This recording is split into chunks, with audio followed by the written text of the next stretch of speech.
E daí, colega? Olá, pessoal. Daí, mais um episódio nosso. Sou o Dr. Leonardo Blume, médico anestesista. Eu sou a doutora Patrícia Câmara, cirurgião oncológica. E eu sou a Ana Morim, treinadora de alta performance. E esse é o podcast Sinapse! Como é legal de estar trabalhando com você daqui, vendo com o tempo. Se você é profissional de saúde, especialmente se for médico, você sabe que tempo é uma variável muito sensível na nossa vida. A gente sempre... A gente vive numa geração que a gente achava bonito trabalhar muito. E hoje em dia, até as gerações de agora, eles não acham nada bonito desde o começo. Tipo, eles já vieram com uma nova mentalidade sobre amor próprio, sobre se cuidar, sobre dedicar tempo para si próprio. O que você tem visto disso, Paty? Então, a gente está saindo aí do famoso tempo é dinheiro pro tempo é vida agora. Eu acho que resume bem, assim, né? Então, gente, hoje a gente está inaugurando nossos convidados no Sinapse, né? E para começar, a gente tem uma convidada mais que especial, famosa, a nossa ex-atleta olímpica, que é aqui nossa conterrânea de Blumenau, e a Ana Morim. Então, ela já foi atleta de handebol, já participou das Olimpíadas pelo Brasil, e agora ela faz treinamento de alta performance. E ela vai conversar bastante sobre isso com a gente vai trazer a conexão da alta performance com a parte de comunicação e saúde. Então, Ana, se você pudesse apresentar melhor aí pra gente, falar um pouco sobre a tua parte no esporte e agora o teu trabalho atual. Claro! Obrigada pelo convite. É uma alegria estar aqui com vocês. Eu sou a Ana Morim, então. Eu tenho 18 anos de experiência em carreira esportiva profissional. Joguei handebol. 8 desses 18 anos foram na Europa, então um altíssimo nível de jogo mesmo, jogando Champions League e tudo mais. Joguei a Olimpíada de Atenas em 2004. Uau. Depois da Olimpíada, eu recebi convite para ser comentarista esportiva da Rede Globo, né, da maior rede de Meu Deus, televisão. eu chamaria na mesma hora. Meu também. Deus! Eu me senti super à vontade, só recebi elogios. Tô indo pra terceira Olimpíada como comentarista. Uau. Eu acho que foi bom. Que mês que vem, né, Ana? Mês que vem, tô Mês que indo vem, pro Rio, nos estúdios, ao lado dos melhores comunicadores, né? E é uma honra estar lá falando daquilo que eu cresci fazendo. Depois que eu parei de jogar, eu me tornei empreendedora do ramo de alimentação. Tenho 12 anos de experiência em gestão empresarial. O ramo de alimentação é bem cruel, né? A gente vai falar de tempo daqui a pouco. E o porquê que eu descobri essa paixão pelo tempo foi justamente quando eu tinha as padarias. Perecíveis. Realmente, foi pro balcão, tem que vender. Não vendeu é prejuízo, é descarte, ferrou. Então, eu tinha que estar presente o tempo inteiro. E foi onde eu descobri a famosa frase, eu não tenho tempo. Eu não tenho tempo. Vamos tomar um café? Não tenho tempo. Eu não tenho tempo. Não tenho tempo. E aí aquilo começou a me irritar, me deixar profundamente irritada. Depois disso, eu vou resumir para não me alongar aqui. Depois disso, eu uni todas as vivências do esporte com as vivências da gestão empresarial e me tornei uma treinadora de alta performance de equipes, porque eu treinava minha equipe na padaria para que tudo acontecesse da forma correta. E aí eu treinava tudo que o esporte traz. A gestão de tempo, a produtividade, a disciplina, o foco, o trabalho em equipe, a liderança. E foi onde eu me descobri. Eu já era palestrante por ter sido atleta olímpica, então todo mundo me chamava para falar sobre essas coisas. E aí eu linkei com a gestão de tempo, com os treinamentos de times, né, corporativos. E me descobri. Hoje sou realizada, adoro falar sobre isso. Acho legal, eu vejo muita gente no ramo de comunicação que tem background esportivo ou que de repente se tornou atleta no meio do processo, porque ele viu que era a única saída que ele tinha para desenvolver o que ele falava, que ele pregava, né? Então, vários desses treinadores de liderança que eu convivo nos Estados Unidos ou eles acabam com o tempo virando atleta e depois de um tempo eles começam a ser coach. Tipo, vários deles vão lá dar palestra no intervalo de jogo, para algum time, das coisas que estão acontecendo, né? Lá esse mercado é super aquecido, né? Perfeito. E quando eu vejo isso aqui de tempo, a anestesista começa dia antes das 7 da manhã, chega um pouquinho antes do cirurgião, depois vai embora bem depois do cirurgião, mas o cirurgião vai para o consultório dele, tem toda aquela gestão de tempo. Hoje em dia existem muitas ferramentas diferentes para gestão de tempo, que estão ligadas no celular, no Google, e a maneira que a gente se organiza com antecipação nas coisas, mas eu, pessoalmente, eu sou um cara que eu até gosto de deixar meio organizado, mas eu gosto do flow da vida. Eu gosto de ver como que as coisas estão desembaraçando durante o dia e aproveitar as oportunidades do que está acontecendo, que às vezes a agenda bloqueia as oportunidades que estão vindo quando a gente é muito ferro e fogo naquilo que planejou antes. E muita gente sofre com esse planejamento que fez e, tipo, ser maleável no meio dele. A agenda é um guia, é uma orientação de como você organiza o seu dia, organiza seus compromissos, suas tarefas, suas atividades. Não dá para se prender 100%, porque o tempo não depende só da gente. Quando eu me apaixonei por gestão de tempo, foi quando eu me tornei mãe. Não era só o meu tempo de almoço, de me vestir, de trabalhar, de voltar, de fazer as coisas. Eu tinha que me organizar, levando em consideração que eu tenho 2 pequenos. Então, um que vai sair de casa, suja a roupa, outro que vai sair de casa, acontece alguma coisa. Então, tudo tem que ser planejado para que aconteça que os 3 consigam sair de forma íntegra de casa, digamos assim. Então, quando você começa a depender do tempo de outras pessoas e controlar o tempo de outras pessoas, nesse caso os filhos, a coisa começa a ficar mais complicada. Então, a gestão de tempo ela serve para você organizar a sua rotina e chegar no final do dia com a sensação de que fiz tudo que eu tinha que fazer. Nossa, eu lembro que eu via toda essa necessidade de voltar a fazer exercício. Eu já estava aqui, já fazia quase 10 anos que eu estava aqui com anestesia intestinal. E, tipo, a saúde é algo que tinha simplesmente desistido e aberto mão para carreira. Você trabalha com saúde. Mas a saúde é para os pacientes, não é? Não devia ser. Tipo, o teu exemplo vale muito mais do que você fala, a gente sabe disso. Exato.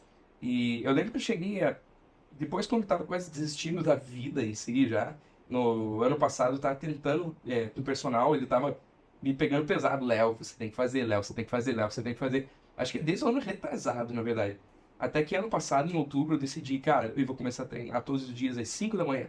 Porque é a única hora que eu consigo ter estabilidade e fazer, 3 vezes por semana. Perfeito. Mas fazer exercício, eu falei pra ele, cara, você consegue treinar pesado em 45 minutos? 1 hora? Tá, vamos pegar isso daí. E eu comecei a fazer aquilo. E no começo eu não acreditava que eu ia conseguir fazer, porque, cara, tipo, eu já era o cara que dormia meia-noite e meia, 1 da manhã.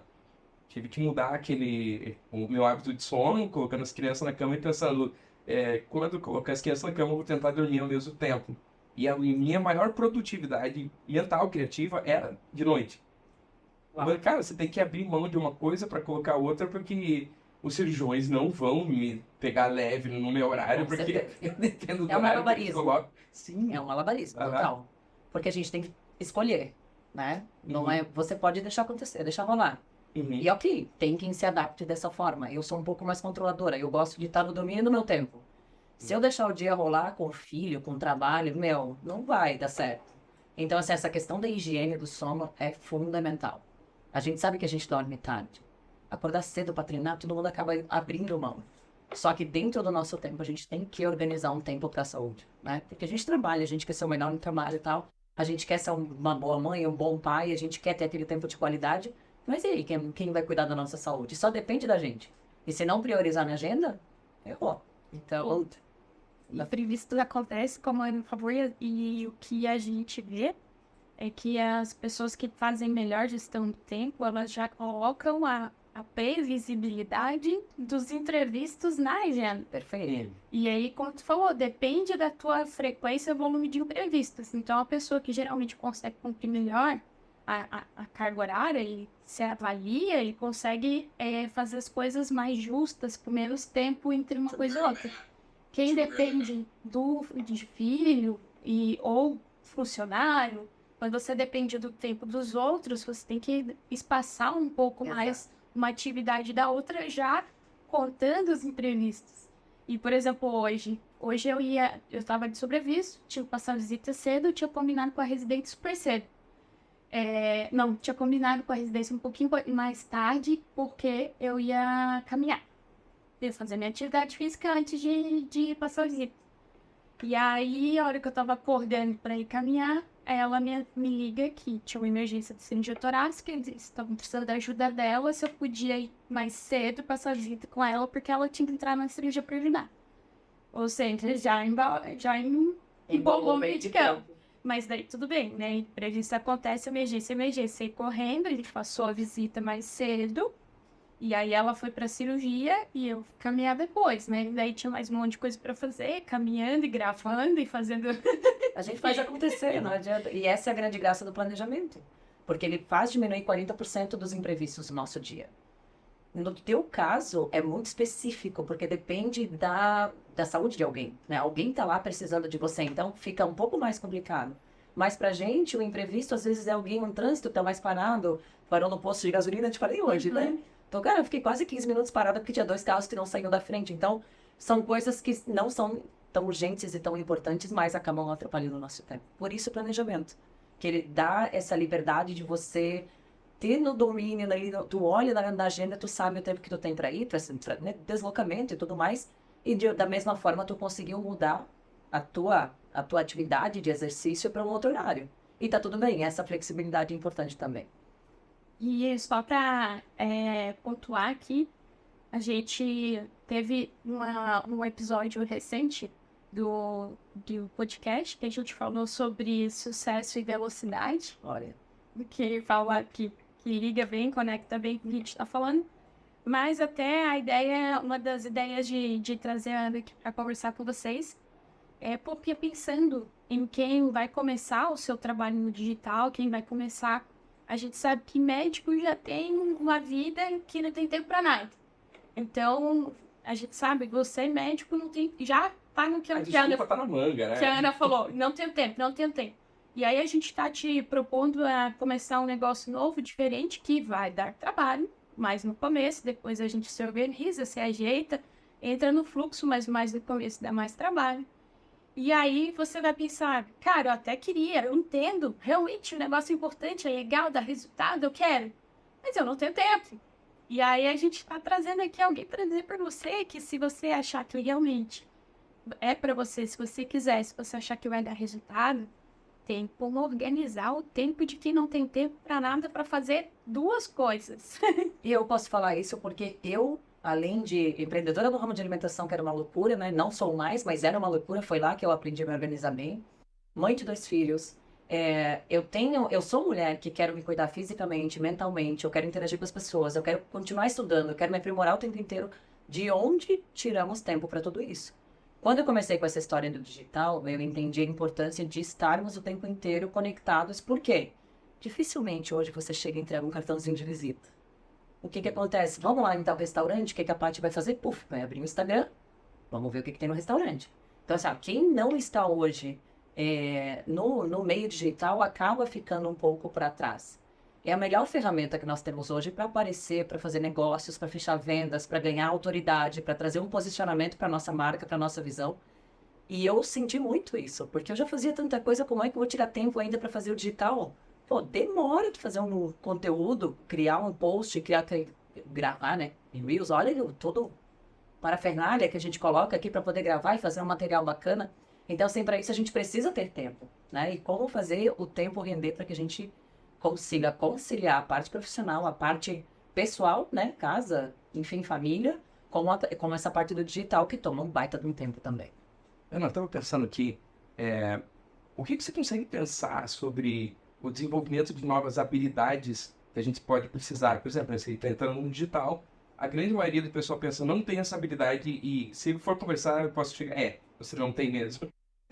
Uma coisa é você tentar investir naquilo que você já sabe fazer, e outra coisa é aprender uma nova habilidade e desenvolver capacidade para crescer nela. Perfeito. Você como atleta deve ter feito bastante isso aí no passado e deve ter visto incontáveis histórias de outros atletas, de como é que eles se desenvolveram novas habilidades, aqueles que achavam que tinham as habilidades certas para crescer e, na verdade, deram com a cara na parede porque não era exatamente aquilo que fazia diferença. Você consegue lembrar alguma história tua ou de um exemplo de alguém, não precisa falar nome? Com certeza, eu vou citar exemplo meu dentro do esporte, né? Eu sempre fui uma atleta alta, então o meu forte não era a velocidade. O meu forte era o salto e arremessar por cima da defesa, né? Eu não sei se vocês entendem bem o animal. E ok, naquilo lá eu era power. Então, assim, o autoconhecimento, eu sabendo que eu sou boa. Eu sou boa naquilo lá. Eu sou boa no arremesso por cima da defesa. A gente chama de arremesso de longa distância, né? Arremesso dos 9 metros. Mas eu não podia me limitar com aquilo. Em algum momento, eu já joguei contra a Rússia, que todas as meninas tinham 2 metros, eu ia fazer o quê, né? Então, o que eu posso conectar com o que a gente está conversando aqui? O treino. Eu preciso treinar o arremesso por baixo. Né? O que eu faço para treinar o arremesso por baixo? Cara, eu coloco um muro na minha frente e treino todo dia, 2 2, 3 horas, ou claro, se a gente voltar aqui pro nosso tempo, 20, 30 minutos, 40 minutos por dia, para trazer essa habilidade. Eu só consigo alavancar uma habilidade nova através do treino.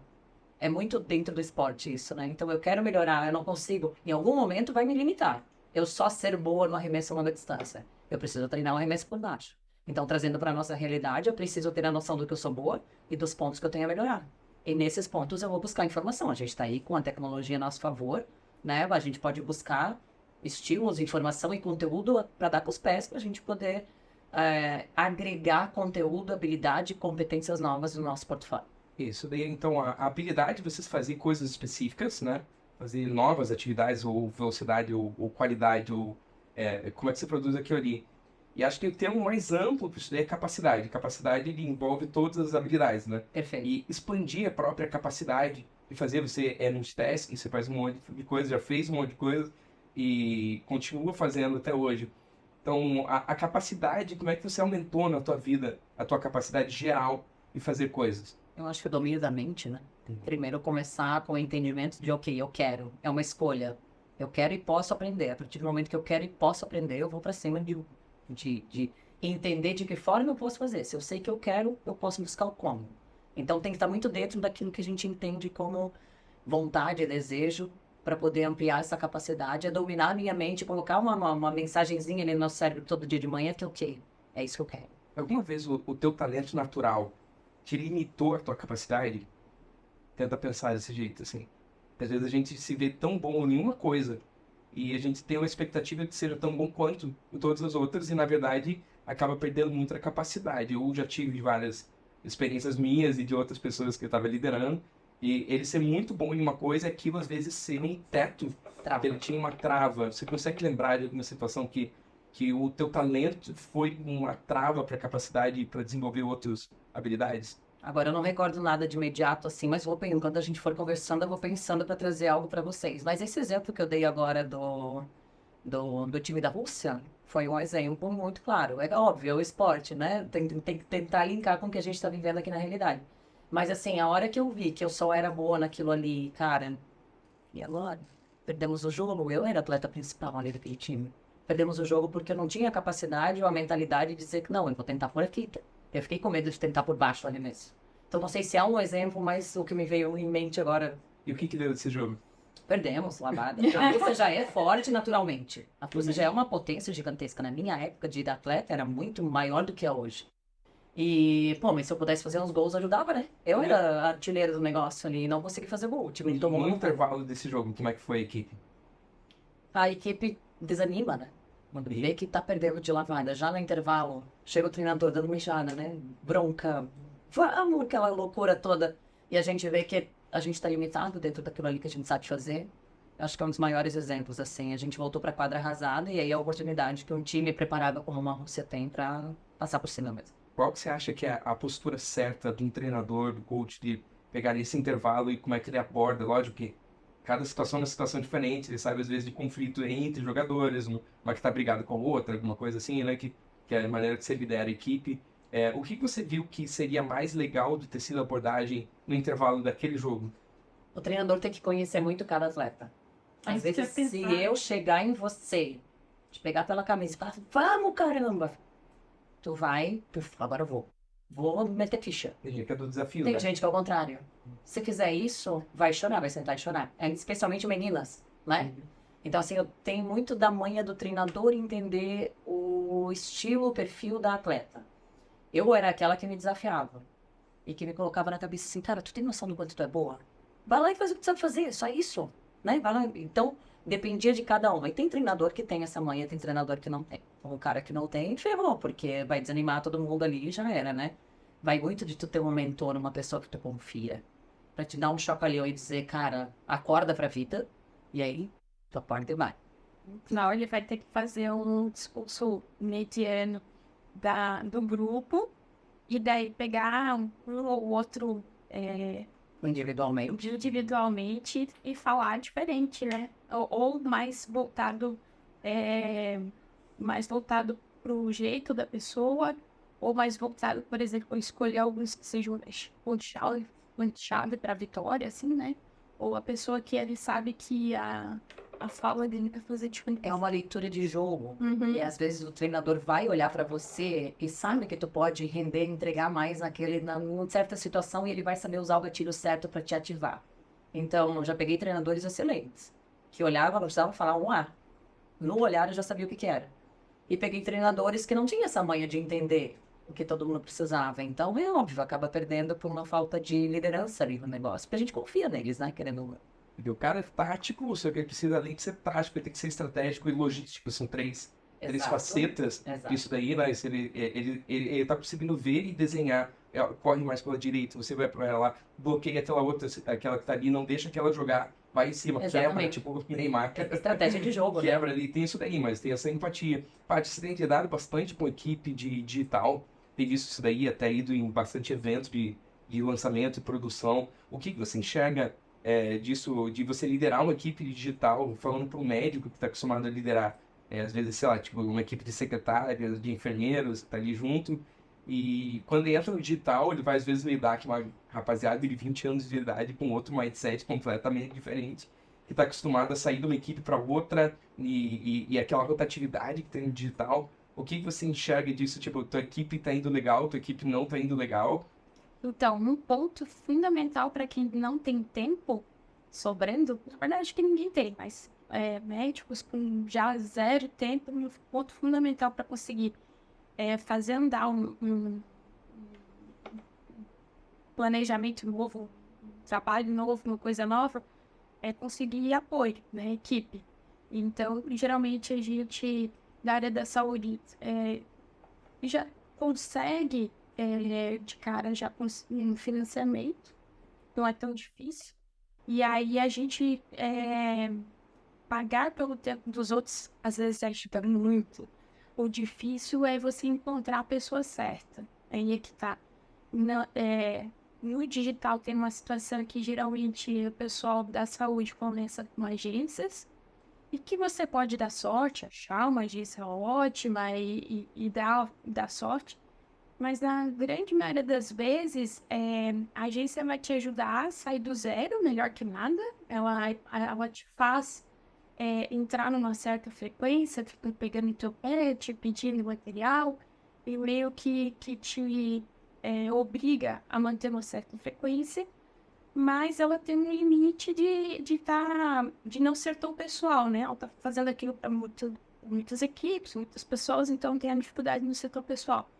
Quando você começa a montar a sua equipe, aí você consegue treinar do jeito que você quer, do jeito que você precisa, adaptar a sua equipe para você. E aí a equipe ajuda muito, é mais braço, te tira, te dá tempo, na verdade. Também fica no teu pé, te cobra, se você está pagando alguém para produzir, essa pessoa vai ficar né, te impulsionando e te dá mais tempo. Você vai ter que qualificar, tentar pegar a pessoa mais qualificada. Quanto mais qualificada ela já for, mais ela te ajuda já de cara. Uhum. Mas sempre tem aquele período de adaptação de equipe, né? De ver se bate e você testar e ver se aquilo, às vezes a pessoa mais tecnicamente qualificada não é a melhor pessoa para você. Então tem aquele namoro, ver se dá certo e ir treinando, né? Conforme você, às vezes você pega uma pessoa no digital, as equipes têm, se você quiser, você contrata 10 pessoas, cada um faz um pedacinho, fica top, mas daí você vai ter que pagar 10 pessoas, né? Um para fazer o copy, para fazer o post, para te ajudar com os stories, o outro para fazer isso, fazer aquilo. Então, geralmente, a gente começa com 1 ou 2 e você vai adaptando, treinando. Conforme o negócio vai crescendo, você vai trazendo mais pessoas, né? E vai especializando aquela pessoa, trazendo mais pessoas. Acho que equipe é fundamental para te ajudar com questão de tempo. A importância de saber delegar, né? De saber passar para a pessoa as orientações corretas. Não, Dói, né? dói. É ruim. É ruim porque o que a gente entende que delegar é o quê? Eu jogo as tarefas na tua mão, te vira, amigo. Vai lá, tu que luta. E bem pelo contrário. Delegar é passar as tarefas na tua mão, todas as orientações que tu precisa para fazer da forma que eu preciso fazer. e ainda assim acompanhar, ver se está certo, ver se não está certo, corrigir. Né? Então, delegar requer também um entendimento de como delegar para poder fazer as coisas acontecerem. E aí, essa adaptação inicial é complicada. Porque se tu tá naquela né, loucura de, ok, eu preciso fazer, já tô sem tempo, pô, vou parar ainda para ensinar o cara, é muito complicado. Então, aprender como delegar talvez seja uma das primeiras questões que a gente precisa saber fazer para poder partir para um novo projeto digital, por exemplo. A gente fala muito é delegar e não delargar. Exatamente. Delegar é você passar a responsabilidade para o outro, mas ensinar do jeito que você quer, ou organizar, né? Às vezes a pessoa entende mais que você, mas pelo menos Eu acho que isso daí, tipo, é o falso conforto que acaba dando uma agência. É porque por mais que você tá montando uma equipe, tem custo. Cara, custo financeiro conta demais, porque você tá vendo o retorno que vai daquilo ali. Se colocar mais que vai retornar, não sei se aí é um hobby, né? Aí não é trabalho. Pode ser muito divertido, pode ser muito legal. Já fiz vários desses, assim. Mas o que eu tento enxergar, tipo, eu acho que ainda o pior custo que pode ter é a tua identidade. Quando aquilo ali para de ter tua cara, tipo, tá sendo produtivo, tá tendo coisa, tá acontecendo. Mas a minha identidade morreu no meio daquilo ali porque virou tudo, até chat GPT, vamos ser bem sinceros. Né? Você vê que vai atrás de uma eficiência e, cara, como é triste um cara de uma agência falar que, tipo, não, você não tá sendo eficiente porque se você for você mesmo, vai dar ruim. Não, peraí. Pelo contrário. O que eu tenho que me tornar para eu ser eu mesmo e ter resultado? Porque eu entendo que, às vezes, eu posso ser muito idealista e gostar muito que certas coisas sejam feitas de tal maneira, tipo ali no digital, na minha página, como, sei lá, até paleta de cores, coisas, pequenos detalhes que tem assim, né? Ou vício de linguagem, algumas coisas que eu preciso mudar, que aquilo ali, tipo, ele tá na parte da habilidade, não capacidade, né? Tipo, você acertar a comunicação, para mim, entre parênteses aqui, só, comunicação é a maior habilidade que ele precisa para essa geração. É a principal. É a principal de todas. Se você que é atleta e empreendedor tá falando isso, tem outro peso, lembra do que eu tô falando aqui, né? Mas a gente se alinhar nessa parte da comunicação para eu me tornar alguém, e não importa tanto quem eu sou agora, importa quem que eu tô me tornando. E às vezes uma página, eu vejo diversos colegas daqui, de outros lugares, que as páginas vão meio que homogeneizando o médico, eles vão todos parecendo aquilo ali. De repente, quando você tá tendo resultado de visualização, mas parece que você virou ruído de fundo. Mas mesmo. Não tá mais protagonizando. E falando sobre a parte do digital, muita gente, e eu escuto muita gente falar que não vai fazer porque todo mundo faz. E, cara, muita gente faz o que eu faço. Talvez tu não, mas assim, muita gente faz o que vocês fazem, são médicos. Muita gente faz. Eu sou, sei lá, arquiteta. Muita gente faz, né? Bastante gente faz o que uma arquiteta faz. Ok, qual é o teu diferencial? Essa é a grande mensagem, essa é a grande questão. O que tu tem de diferencial no teu trabalho que mesmo fazendo o que todo mundo faz, tu consegue sair na frente? E aí é que tá. Se não for você, se não for a sua cara, se não for a sua diferença, é melhor que nada. Mas a velocidade e principalmente o futuro disso a longo prazo não vai ser o mesmo. Autenticidade. Tem que ser autêntico, tem que ser diferente. O autêntico hoje na internet, principalmente as gerações mais novas, a autenticidade é a primeira coisa que eles procuram. Se eles sentem que não é honesto aquilo ali, eles já trocam e já saem disso daí. O pessoal que é mais velho, às vezes, foi acostumado muito politicamente correto. Mais mecânico. E pega aquilo ali. Mas a gente tá numa área onde a maioria das pessoas são gays, entendeu? Tipo, não tá aberto à criatividade naquilo ali. Se você começar a inventar muita coisa, medicina, se você começar a fazer muita coisa diferente, cara, tipo, antes de você saber se aquilo ali tem resultado ou não, os colegas já estão falando que é picareta. Exato. Porque você tá fazendo uma coisa diferente, peraí, tem o guideline, tem as melhores práticas, o que ele tá fazendo isso daí?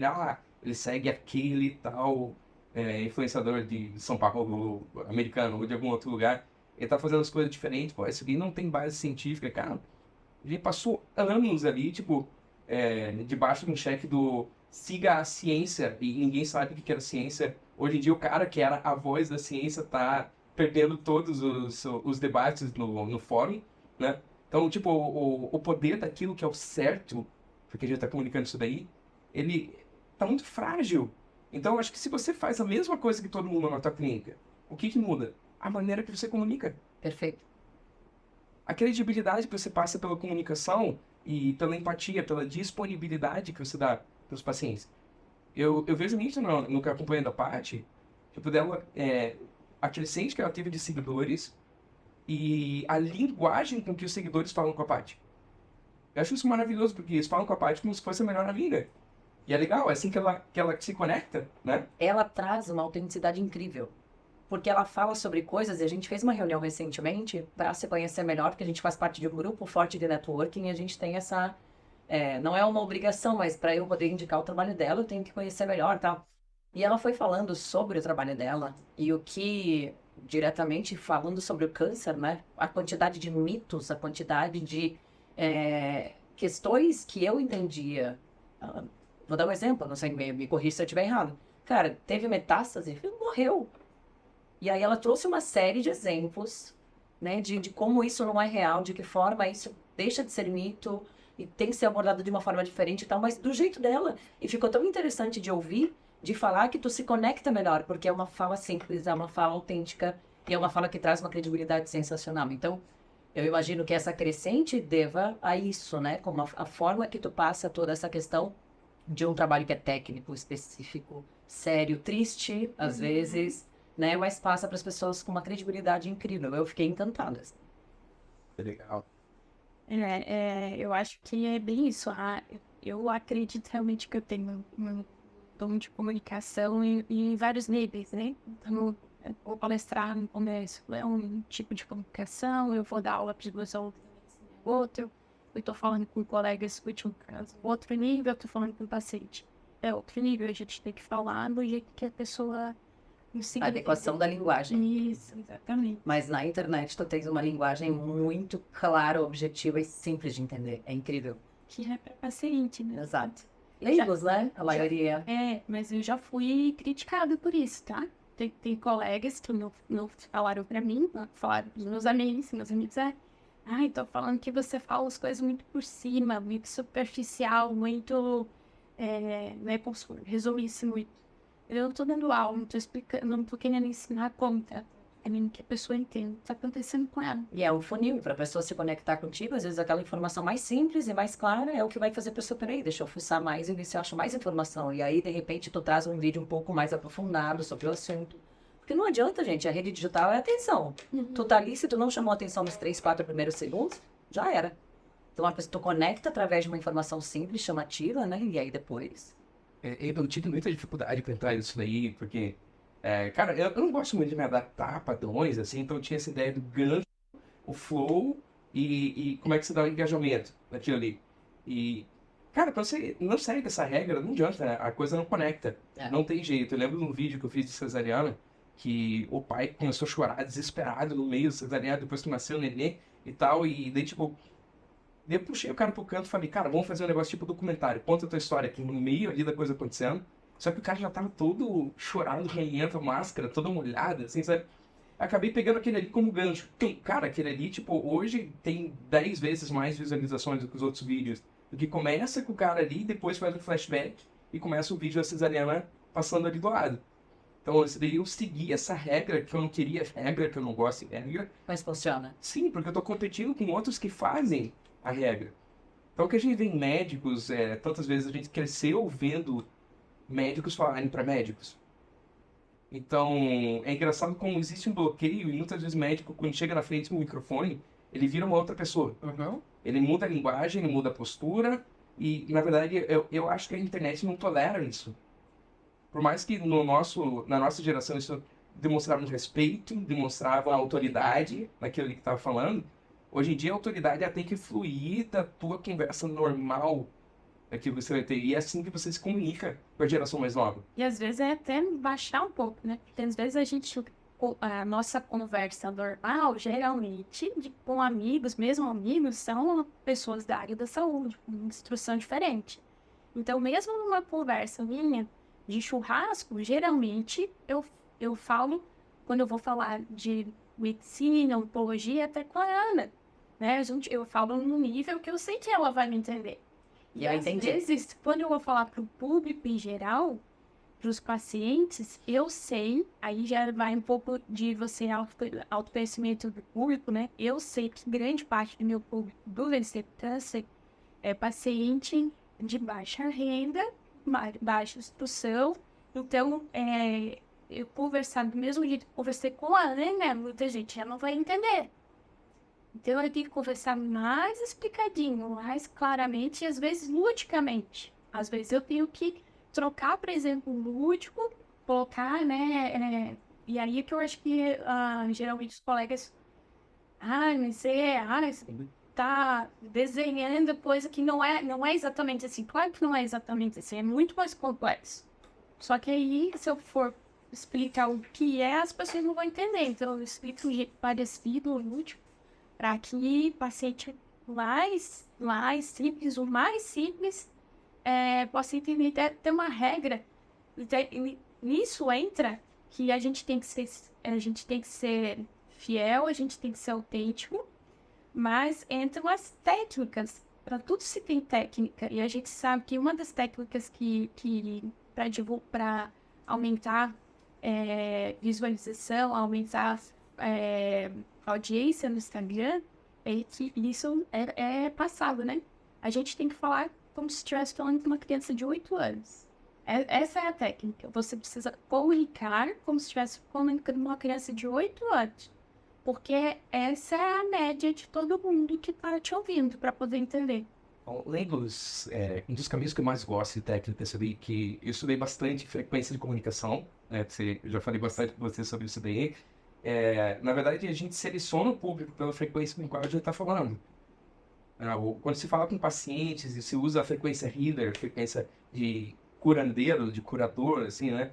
Aquela que pode citar uma musiquinha, um pezinho de fundo, ele segue falando com voz tranquila, isso daí. Essa daí, tipo, é uma das 3 toques para a internet, assim, né? Você está comunicando com aquela maneira. Médico está acostumado a falar com um linguajar próprio e às vezes até está acostumado a usar no consultório e o paciente não entende. Uhum. O paciente quer que fale menos medicase e fale mais pacientez. E o que eu aprendi que a comunicação, uma das coisas mais humildes que tem na comunicação, é que você é, sim, responsável pelo que a outra pessoa entende daquilo que você falou. Você precisa assumir a responsabilidade e que o que o outro entendeu, se ele mal compreendeu, a culpa não é dele, a culpa é minha, do comunicador. Lógico que um monte de gente pode dizer que não é bem assim e pode super contra-argumentar de maneiras boas, mas ou você assume a responsabilidade ou você não assume. Ninguém vai te obrigar a ter... E simplesmente aquilo ali ficou uma negativa na comunicação. A culpa é dele. Cara, você tá travado naquilo pra sempre. Você não vai crescer. Então, eu acho legal você, tipo, começar pelas frequências que você já é bom naturalmente, mas estudando essas 7 frequências de comunicação, que era o que a gente aborda bastante durante o tempo, você ir aprendendo, expandindo para as outras, até você conseguir abordar todo mundo. E não é tão... às vezes pessoas ficam ofendidas, não criticando tudo aquilo que você falou, mas as pessoas ficam ofendidas por você estar falando como há 8 anos, igual tipo as críticas que deram para você. Vamos dar um crédito às críticas, né? Falaram, tá falando muito superficial. Ok, você ouviu quantas vezes falando, você ouviu quantos vídeos, né? Então, aquilo ali pode ser num determinado momento, um determinado público, e até alguém que fez a pergunta e você vê que vai ser melhor daquela maneira. Mas você vai expandindo aquilo ali para outras frequências e abrangendo mais pessoas, para que elas entendam na frequência delas, dentro daquilo ali. Então, assim que você expande e aumenta, porque a coisa mais legal é você ter um público diverso e no final, tipo, diversas pessoas chegarem para você e falar, nossa, parece que você leu minha caixa do meio, você tá falando comigo. E outra pessoa completamente diferente dela fala o mesmo. Opa, como assim? Como é que eu acertei 2 pessoas diferentes ao mesmo tempo? Isso daí tá na frequência de comunicação que você usa. Ele é que já tá falando antes do jogador. Você é totalmente challenger, eu consigo ver só em 3 minutos, assim, tipo, você é muito mais desafiadora do que motivadora. Eu acho. Talvez eu esteja errado. E eu quero trazer, complementar aquilo que vocês estão falando sobre essa questão da comunicação. Eu trabalho muito com líderes, né? Então, na realidade do mundo corporativo, a grande maioria dos colaboradores das empresas que eu trabalho são chão de fábrica. E aí tu vai conversar com o líder, ele vai falar, mas eu já falei pra esse cara que o cara tem que fazer tal coisa. Ele já sabe. Calma, não é assim. O óbvio, primeiro, tem que ser dito. Todo santo dia, se precisar, o óbvio tem que ser dito. E segundo, se ele não consegue passar informação pro cara, pro peão, a gente brinca que é peão, óbvio, né? Mas assim, pra pessoa que não tem tanta instrução, não tem tanta habilidade de comunicação, de interpretação do que tu tá falando. Se ele não fizer o cara entender aquilo ali, é porque a comunicação dele não tá bem adequada àquele nível de entendimento. Agora, que é uma E isso responsabilidade acontece. de se fazer entender isso. Exato. E isso é muito real no mundo corporativo. Hoje eu trabalho direto, assim, com galera que fala, eu não consigo fazer o cara entender. Cara, vem cá, vamos arrumar a tua comunicação, então. Alguma coisa tá errada. Teu posicionamento como líder primeiro, e depois, em seguida, a forma como você vai passar a informação para que ele entenda. Ele tem que imaginar como se aquela pessoa tivesse 8 anos de idade. E aí sim, ele pode aumentar o nível de comunicação depois, mas inicialmente, começa. Eu vejo que médicos em geral, falando em rede social, a frequência principal que se usa é a frequência professor. A frequência de Isso. ensino, ele tenta atingir um nível de autoridade rápido, ensinando algo complexo. A frequência professor, ela tem aquele prazer em ensinar, tipo, A, B, C, A, B, C, D. Tipo, ele vai em passos complementares, ele vai lentamente, né? Tem esse prazer em ver pessoas aprendendo com a técnica certa. Então a gente vê, isso a gente aprende em sala de aula, isso a gente aprende em congresso. Mas nem sempre é a maneira que o paciente vai entender. Criar autoridade não é tão importante quanto criar solução.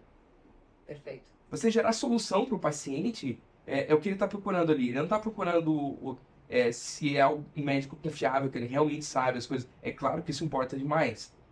Mas se ele souber transformar o conhecimento em solução, é muito mais importante. Esse valor agregado que ele vai entregar em solução prática. A gente tem a situação de que, primeiro, o Medicase que você falou, ele agudiza com câmera e microfone, né? O médico já está mais acostumado a falar mais difícil, e se ele não está acostumado com câmera, microfone, quando chega, ele quer falar com mais autoridade. Mas, geralmente, ele vai falar de coisas mais complexas, e de uma forma mais complexa, que daí gera mais dificuldade no Instagram para pacientes mais uma dificuldade de entender. E ainda tem a situação de que a gente tem que fazer no Instagram, principalmente, e no TikTok muito mais ainda, né? Os posts têm que ser curtos. Então, você não vai conseguir explicar por inteiro algo complexo em um post curto. Então, você vai ter que explicar um pedacinho, e o quanto mais prático você mostrar o ganho, melhor. Só que isso é treino, né? É você conseguir comunicar algo muito rápido que tenha um ganho prático para o paciente. É algo que é um ganho que nem sempre está sendo valorizado, está sendo contabilizado nisso, é o ganho de relacionamento. Porque se você conseguir gerar relacionamento com o paciente, você vê que aquela informação ela é curta, mas ela não é completa, porque não é esse o ponto, não vai ser completo ali. Mas se ele continuar te seguindo, ele vai ter mais outras informações. E se ele continuar te seguindo, ele vai ter outras ainda, e daqui a pouco ele se sente à vontade para mandar um inbox para você. Perfeito. Ele se sente à vontade para gerar um relacionamento. E o relacionamento, para mim, é a mina de ouro que tem na rede social. É isso aí. E aí, você vai ter que se comunicar, como ela falou, no funil. Tanto, eu preciso comunicar algo comprido, vai ser em vários posts. Eu preciso comunicar algo complexo, eu tenho que começar explicando aquele assunto de forma mais fácil, e aí depois eu vou fazendo posts mais profundos. E quando a gente vê isso aqui, então, cara, tá tendo tudo uma mudança na vida. Eu sempre fiz consultório. Uma das coisas que mais atrapalha o médico para entrar nisso aí hoje é o paycheck. Ele tá ganhando bem. Ele não vê a necessidade de mudar, mas ele tá vendo no horizonte que caras mais novos, com menos experiência, com menos know-how, estão disparando na frente. E o que muitos médicos e mais velhos simplesmente fazem é tentar falar mal desses que estão tentando dar o tiro da sua geração, ao invés de enxergar quão valioso é o que ele tem e que ele consiga transformar nisso. Então, eu acho que a alta performance, nesse caso, é a alta performance do comunicador, do médico. O médico virando alta performance no digital e mudando essa carreira que já é conturbada e sem simplesmente aquelas promessas do você vai sobrar mais tempo para você no final. Porque eu acredito que o digital vai fazer sobrar mais tempo para quem está se dedicando de verdade nele. e precisa ter até para saúde mental, para o que precisa produzir. O que você enxerga nisso? É uma transição, né? Eu diria que talvez não uma transição 100%, porque o médico não vai deixar de ser médico, né? Ele quer trazer para o digital algo que ele já sabe fazer. Eu vou falar assim, por mim, numa transição de carreira, eu deixei de fazer a parte de gestão empresarial para virar uma comunicadora, uma treinadora corporativa, tal. Eu não tinha mais a minha empresa presencial. Hoje eu consigo trabalhar o que eu tenho no digital. Foi uma transição total. Só que eu não pude me jogar de cabeça no digital porque aquilo ali me sustentava. Era aquilo ali que trazia toda a minha vida, né? Tudo que eu tinha para pagar, tudo que eu tinha para fazer, era aquilo ali que me mantinha a minha condição de vida. Então, para poder linkar o digital com a vida que está acontecendo, eu tive que fazer um planejamento estratégico para encaixar a parte digital dentro da minha vida, né? O médico, por exemplo, a mesma coisa. Ele não vai fazer a transição, ele não vai deixar de ser médico, mas ele quer trazer o digital para a vida dele, ele tem que fazer um planejamento estratégico para que não destoie uma coisa da outra, que ele consiga linkar o dia a dia do consultório, o dia a dia das cirurgias, com aquilo que ele quer passar, e ele precisa reorganizar uma agenda para que aquilo aconteça. É um plano de ação, trazer todas as informações para que tu possa tomar decisões inteligentes e separar um tempo para que você possa definir, ok, hoje eu vou falar sobre tal coisa. E, cara, isso tem que ser muito hábito, é muito treinável. Começa com uma certa dificuldade de, ai, tô com preguiça hoje, ai, não tô com maquiagem hoje, ai, não tô bem arrumado hoje. Ai, hoje não tenho que falar, não aconteceu nada de interessante na minha vida. Só que de pouquinho em pouquinho você vai conectando e trazendo aquele assunto para tua rede digital. E a partir do momento que tu tira 30 minutos por dia, 15 minutos por dia para fazer um stories, para fazer um feed, para fazer alguma coisa, tu começa a desenrolar, e quando tu sente o engajamento do pessoal, o pessoal tá gostando, tal, tá vendo que a tendência é essa ali, tu vai pegando gosto, e aí aquele negócio de quero mais, quero mais, quero mais, e quando tu vê, tu pode, no meu caso, abandonar, né, fazer realmente a transição que eu queria ter feito, conquistei isso ali, mas para quem é médico, conseguir no dia a dia conectar uma coisa com a outra de forma natural, sem que seja forçado. Eu acho que para os médicos essa transição vai um pouco assim de, às vezes a pessoa ela tem alguma parte do seu trabalho, ou que ela não gosta tanto, alguma área, ou às vezes alguma parte que ela acha que não retorna como ela gostaria. Então, por exemplo, às vezes tem gente que é cirurgião oncológico, mas ainda está fazendo cirurgia geral. Que a pessoa não gosta muito, mas por enquanto depende daquele que você. Ou, por exemplo, às vezes a pessoa acha que, eu acredito realmente nisso, que cirurgiões oncológicas, por exemplo, que a gente tem cirurgias muito grandes, muito complexas, com muita responsabilidade, e nem no SUS, nem no convênio a gente é remunerado para tal, nem de perto. Então, no SUS eu faço muito de coração mesmo, de doação, mas também fui focando para fazer só o que eu mais gosto, já que ali a minha doação ali é o meu hobby.